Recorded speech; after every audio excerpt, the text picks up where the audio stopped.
Welcome back to Chasing Tone Podcast. I am Brian Wampler, back again with Blake Weiland from the Tone Mob. And today we talk about the Univox Tape Echo, talk about Skype lessons with our heroes.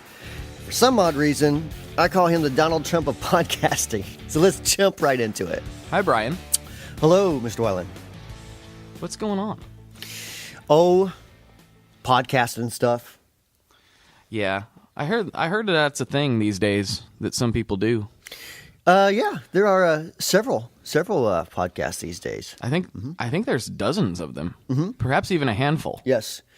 And I noticed we got some excellent feedback this week regarding our crappy little podcast, didn't we? We sure did. So let me start out by saying that we're not going to be playing any guitars on this podcast today. So if that's what you're wanting, look up. It's this website called YouTube, and there's lots of guitar players on there. Yeah, that's probably your best bet. This is more like a shooting the bull thing between guitar players. So it's like what you would experience if you and your gearhead buddies all sat in the living room. Right. That's kind of the point of podcasts. So. Yeah. So I'm looking first. at a guitar. Mm-hmm. I'm looking at a guitar. I could fire it up. Do you think that'd be good casting? I just fire up and just start playing AC/DC licks? You think that would work? Just start cranking out the licks. Be like, I learned this one the other day too. Got some hot licks coming at you. And it would. Oh, you know, it'd be really good podcast material. I just thought of this. I don't know why we haven't done this before. Mm-hmm. Like where we start out and we're like, "Hey, what's up? This is Blake and Brian, and yeah, I'm running my Gibson Les Paul into my Boss TU3 using the sinusoid cables into the Fender Hot Rod DeVille, and this is my clean tone." And we just start every episode out that way. That'd be... And then we just play. I think we should break stuff down, like play lick. Like, okay, so I'm on the 8th fret, and I've got a vibrato. I go from 8 to 7, slide to 5. I'm on the B string, by the way. Slide back up to 7, hammer on 7, hammer on 8, pull off 10/8. Yeah. That would be, man. That'd be some good casting. That would That's be all I got to say about it. Fantastic. So, to the listener that hates our crappy little podcast because we don't do that, I'm sorry. But that's not what we do. You did offer him a refund, though, right? I did indeed. I offered a refund. So, no, I mean, every now and then I'll do, I'll do the tone tips thing. I haven't done one for a while, actually. But, where I'll be like, hey, here's a cool sound, man. And here's how I got my knob set. And it's like 6 minutes long, But, right. But no, I don't. I haven't done that for a while. I'd be curious to know, like, because for me, I listen to a lot of podcasts. Mm-hmm. I would absolutely not be interested in that personally. Right. I'd be curious to know if people, how many people do like that, because it'd be, interesting to spice things up once in a while. If some people do like the short, sweet, little. I've had people say it's a cool change from the norm. But like if that's all I did, nah. Well, boring to do. First of all, yeah, and I'd like as a listener. Okay, so I like my podcast, but I don't think I would want to personally listen to like YouTube gear demos, and I have before where I'm like, someone just released something, I want to hear what it sounds like, but. Mm-hmm.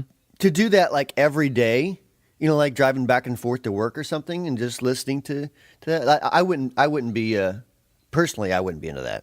Now that doesn't that doesn't mean that someone else isn't. I mean that's cool, if you're into that, that's cool. But right, me personally, I'm not into it. No, I mean it's a different format, right? Like YouTube demos are great because that's what they're a specific format and you can see and experience more. This is very much a form of talk radio. This is like AM talk. This is like Rush Limbaugh. That's probably a bad example. It's like Rush Limbaugh and Donald Trump. Like if they were Oh, no. if they were to talk about politics, it's just kind of like me and you talking about guitar pedals. Not that we're like Republican or Are we the conservative. Rush Limbaugh and Donald Trump of guitar tone? Because I don't like that title at all. I was just thinking, you got somebody who's got really good hair, you and you have a great beard, and someone who doesn't have much hair, which would be me, This is just bad comparison all the way around. That's probably a really bad analogy. Okay, but I wouldn't even want. I can't think of anybody on talk radio that I'd want to be the blank of guitar tone. I wouldn't want to be the Howard Stern of guitar tone either. yeah. I mean, I could. Yeah, that's true. Oh man. Oh, I don't know. I don't know how that came, but I don't know where that analogy came from. It just like popped into my head. So I'm totally gonna post in the Tone Mob Facebook group later that you said that I am the Donald Trump of guitar tone. And I'm going to see what people think about that. Oh my goodness, yeah. So I need to 'Cause- I need that meme that who's that? Josh Frazier, is that the guy's name? Yeah. So Josh, if you're listening, send me that video that you did of me doing my Trillian voice. So Oh yeah. Yeah. He listens. I'm pretty sure he listens to all Does he? the gear casts. Oh, cool. So I'm sure he'll hear this. Yeah, I tried to find it. I couldn't find it, but I would love to use that for an upcoming YouTube video. Nice. So I had something I wanted to talk to you about. That's not politics.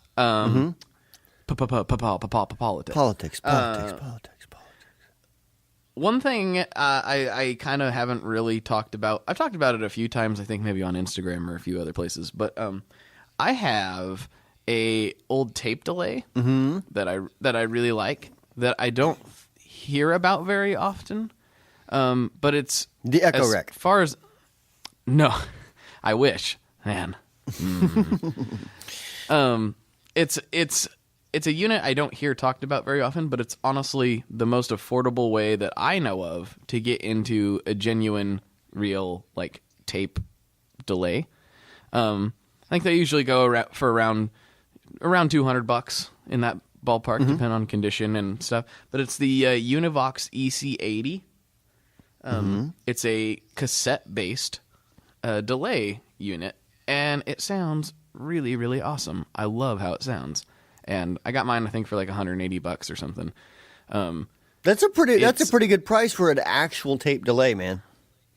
That's what I thought. I seen it at my favorite local store here, Old Town, and I was like, actually, no, I got to retract that statement. Leon texted me and said, "Hey, you've been wanting a tape delay. This thing's sitting at Old Town. You might want to go check it out." And I had never heard of it before that point, and so zoomed over there after work, plugged it in, was like, "Yep, this got to come home." But yeah, I don't know how many people are even aware that they exist. I know I wasn't prior to 6-8 months ago, but it sounds so good. I love it. I also try to not use it very often to save it for like if I'm gonna record or something like that, so that it stays in good shape. Right. No, so 'Cause- from what they say, that's the unit that was used at the end of Eruption, where like he turns it down an octave. Yes, I that's the rumor. They say old EVH was using the Univox EC80 on that track. Let me text him real quick and see if that's true. Yeah, see what old Eddie says about it. Oh, I can't repeat that. Okay. Yeah. So we'll never know. Yeah. Oh, well, next time I'll fly him out and we'll discuss it. Let me just Me and Edward. Let me just get him on the speakerphone here, and we'll put him on the podcast. I mean, wouldn't you? If the Donald Trump of tone invited you to come talk about tape delays, wouldn't you do it? I don't know.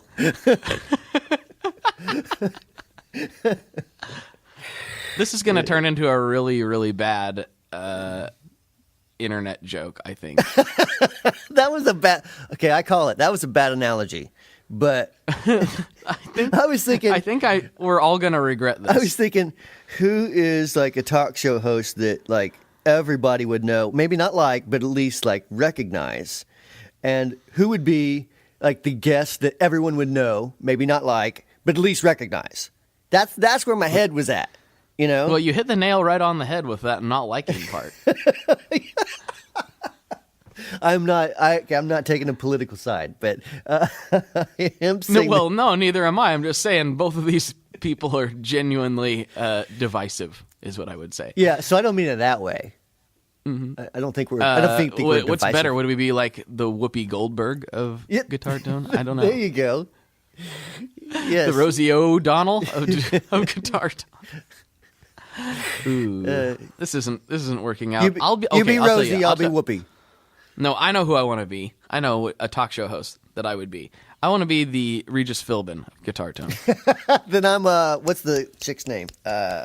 Which, I don't remember. There was several. Kathy Lee, the first one. Kelly Ripa. You're the Kelly Ripa of Guitar Tone. Yeah, that. Kathy Lee was first, then Kelly Ripa, right? So yeah, Yep. okay, I'll be Kelly. Like, oh my God, Blake! Oh, I swear. That echo unit is awesome. I love it. I think that's how she talks, something like that, right? I have no idea. That echo is fantabulous.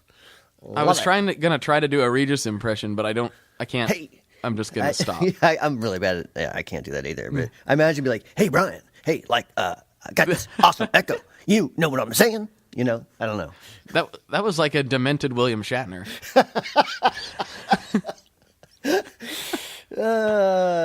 Yeah. Sorry. Okay. I suck. Anyway, but no. In all seriousness, that echo unit is really cool. And if you get a chance to see one, I will say the one downside, according to various sources on the interwebs, is they're not super reliable.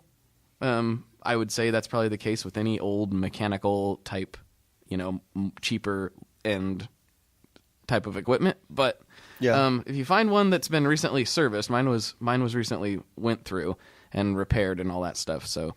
And I also do try to keep it to a minimum of, Let me give a little plug in here real quick. If you happen to be listening to this around like May 15th or so, then go to reverb.com and there's one on there that has a Frank Sinatra tape as the cartridge, Immaculate Tone for, that's like instant mojo points.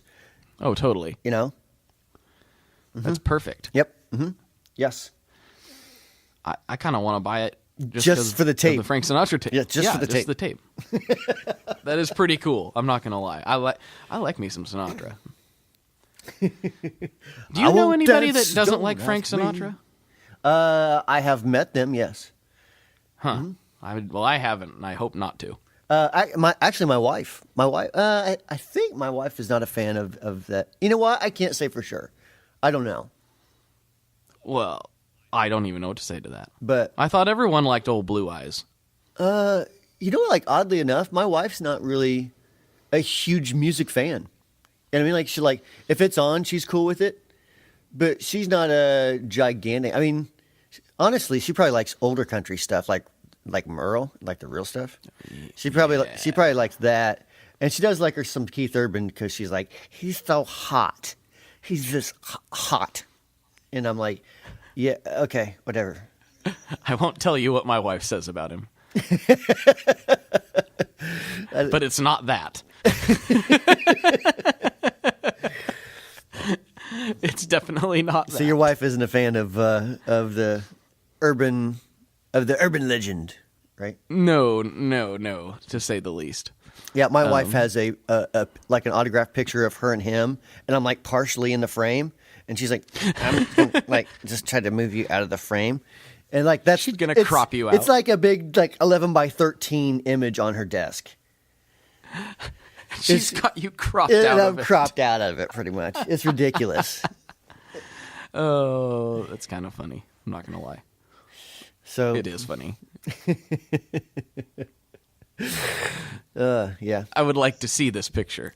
I can find it. Yeah, it's it's probably on her Facebook page. It's you should post that on Instagram. Yeah. Man. So anyway, that tape unit's cool.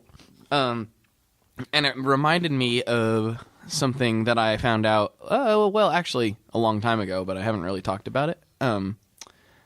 Chris Benson of Benson Amps told me about it. Uh-huh. Did you know that Behringer did basically a Memory Man clone? Probably 10, 15 years ago? Yes. Yeah. Mm-hmm. It sounds really good. Really? Yeah. Like the big box, like it's like it looks like a Memory Man. Yep. It sounds great. That's a good sound and delay. Yeah, I've never played it.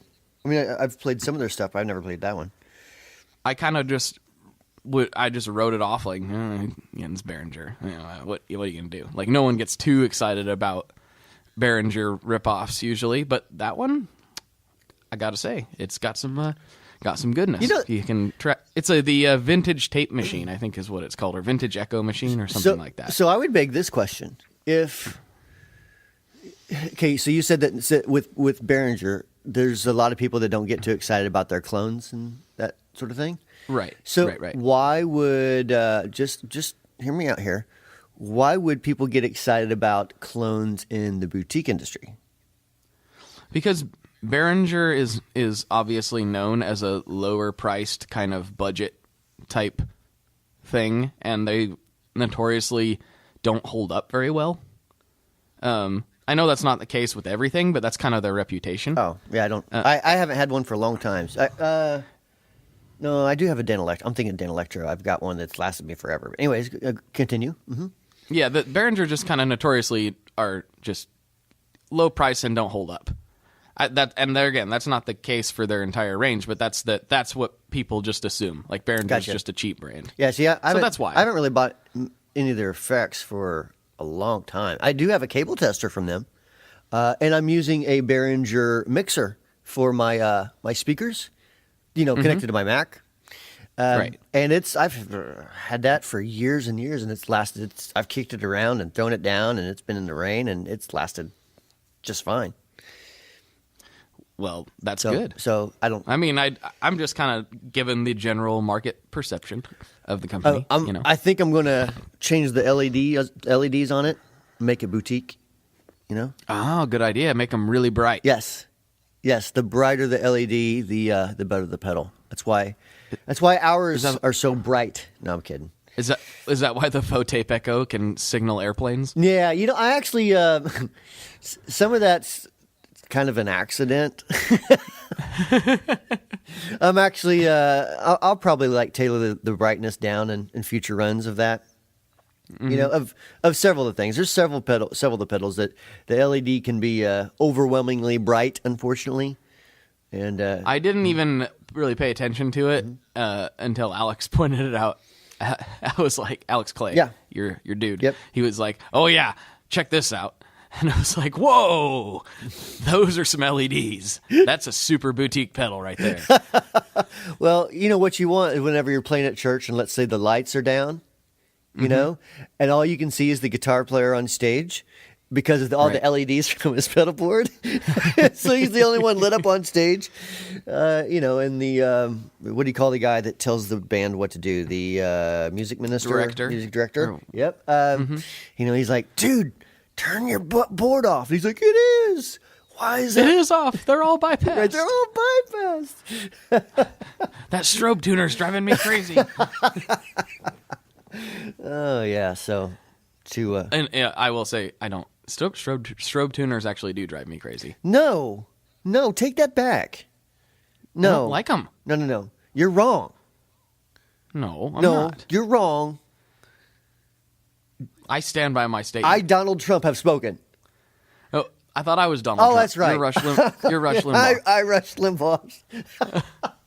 I suck at this. Okay, so no, I actually prefer it. I actually do prefer. Okay. Tell me why. I'm serious. I No, don't know. because, I've tried them both. I don't. It's like an them. OCD thing with the normal tuner, and I'm actually working on a tuner, by the way. But so with the normal tuner, and I say normal tuner like your normal Boss tuner or whatever, your non-strobing tuner, in other words. Sometimes you can be a fraction of a bit off, and it's harder to notice, kind of. Where, like with a strobe tuner, if you're not completely on, it'll just barely be, like this. It's when you're completely dead nuts perfect, you can tell easier with a strobe tuner. Okay, Yeah. I get that, And I would I'm very say that would be OCD. better for. So like I'm extremely like that's very OCD about that. Okay, Drives me nuts. Like that makes sense. I'm the guy when I play in a band, I literally tune between each song every time. Have to.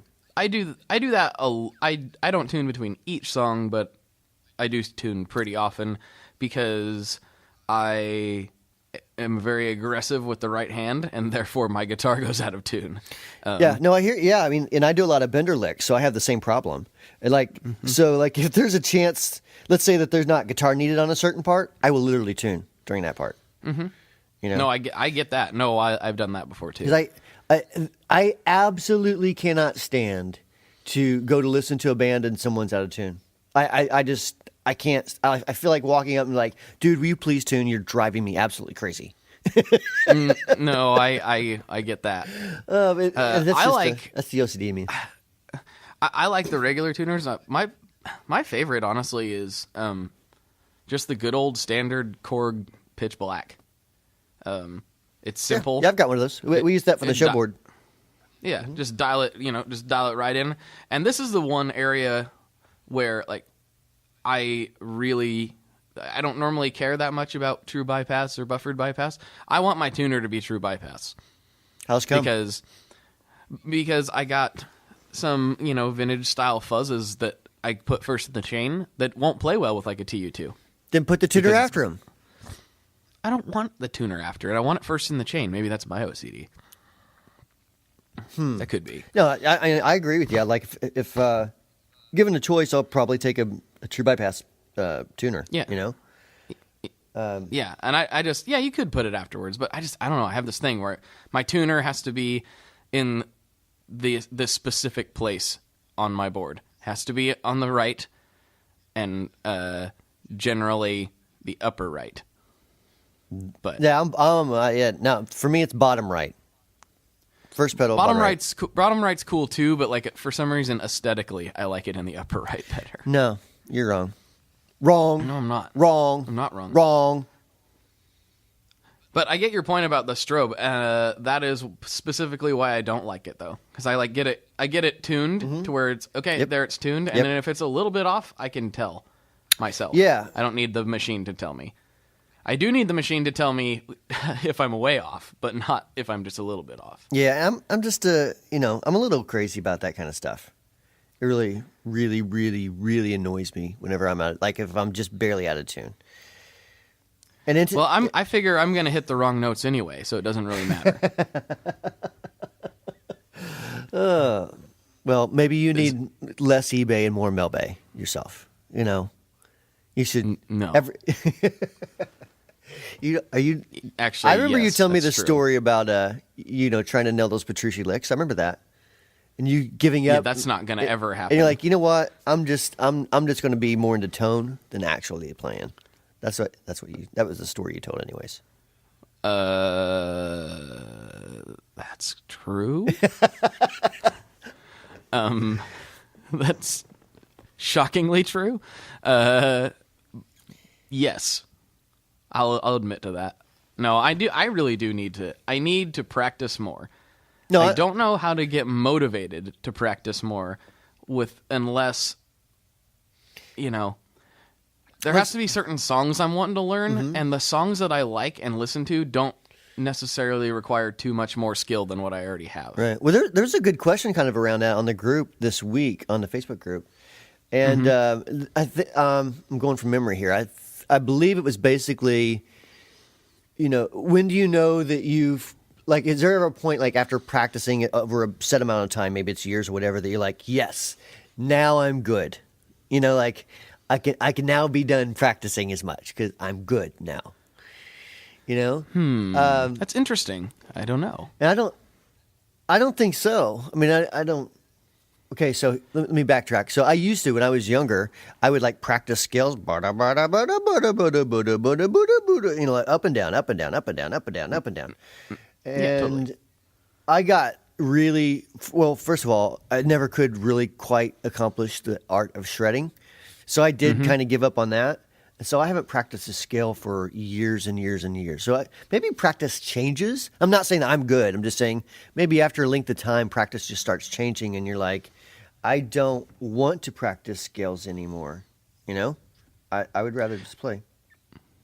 Well, that's me. I think we've talked about this before, but I had guitar lessons. I didn't have. Let me backtrack. I never had guitar lessons starting out.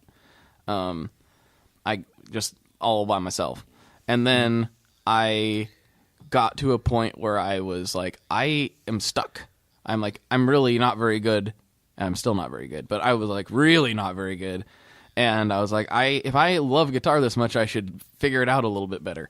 And so I took lessons for a couple years. Yeah, and I got that's right. We have a lot better as a result. And then just got so busy that the lessons kind of stopped, and I've pretty much plateaued. Right. I don't know how to get the motivation back though. Like, because right now I'd rather, if I'm gonna spend time like seriously thinking about music and seriously like engaged in playing the guitar, I'd kind of rather like write songs.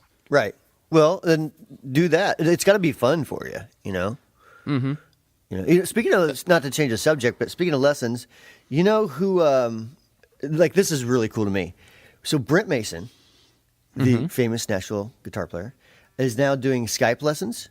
Like, not like he's taken on some students for Skype lessons, and which, like, to me that was like super super cool, because like that would be, I don't know who that would be for you, but that would be like a good comparison would be like getting a Skype lesson from Eddie Van Halen or something. You know, where you're like, right. Show me exactly, Eddie, how you did. Like, what did you do on that part of Eruption? You know what I mean? Like, slow it down for me. So, you know, that's like if you're, I just think like in this day and age, like being able to actually get lessons from the dude that played it is pretty cool. You know, that is pretty incredible. Yeah, that's awesome. Yeah. So, and good for him too. I mean, like, it's an, you know, extra, you know, an additional way to stay involved with guitar and put a few bucks in his pocket. You know, that's pretty rad. Right. I mean, it's, you know, if you play guitar for a living, if that's your gig, and going into the business segment of the podcast, then you know, you have to diversify. You know, in this day and age. Absolutely. That's pretty cool. And it's, you know, cool that the technology's there. Right. You know, like it's it's cool all around. Yeah. I can just see. I wonder who's going to be next to do something like that. Surely more people will do that. I would hope so. You know, I want some lessons from Vince Gill. That'd be cool. Yeah, absolutely. Yeah, it would. That guy, I like Vince Gill.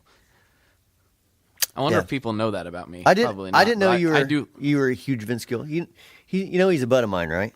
Oh yeah. No. Yeah, me and Vince go way back. Yeah. Well, you just know everybody, don't you? Yeah. Why don't you just text him and get him over here? Right hang on.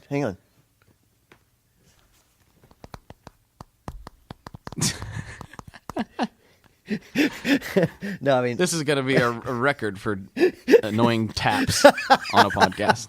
I do know him, but like we don't go have beers together or anything.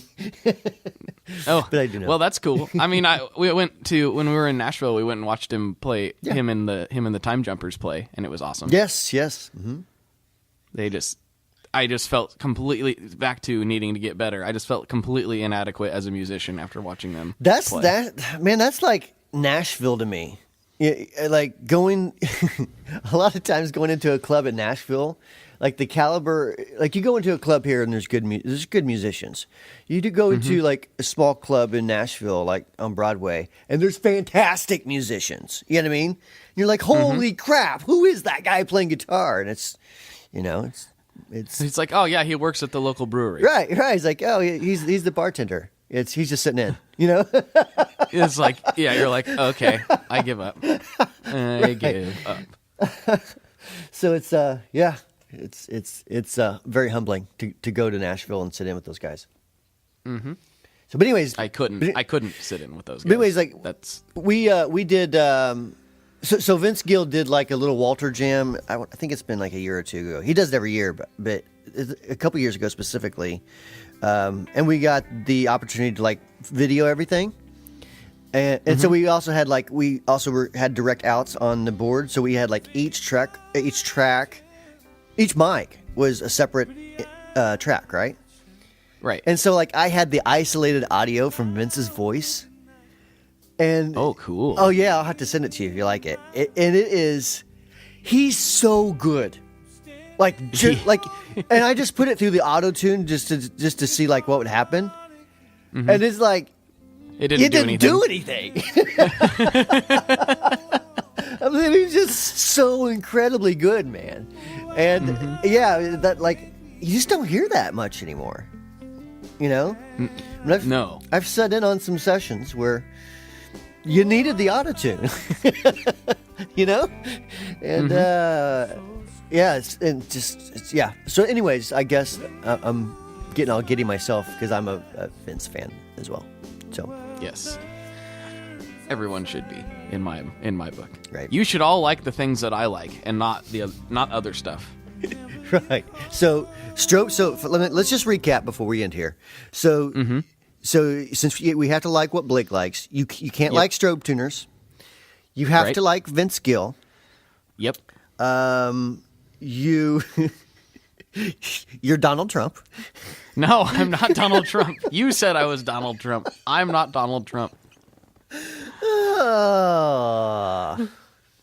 I forget the other one, but there was another one in there somewhere.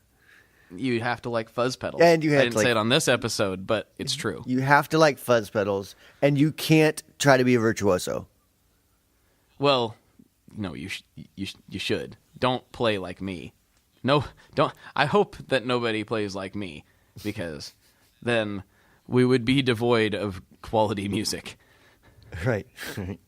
Perfect wrap up. You got anything else to throw in there before we go here?